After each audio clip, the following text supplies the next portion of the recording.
State life employees cooperative housing society के secretary का society मेंबरान के साथ फ्रॉड। जनरल सेक्रेटरी ने दिखाए ओवरसीज पाकिस्तानियों को भी सुहाने ख्वाब।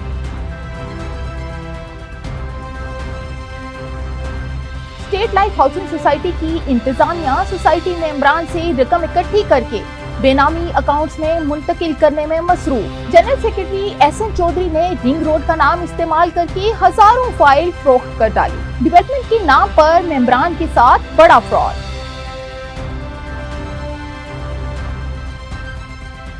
डेवलपमेंट चार्जेस के नाम पर सोसाइटी मेंबरान से करोड़ों रुपए वसूल। सोसाइटी के नाम पर खरीदी गई जमीन में भी बड़े पैमाने पर घपले।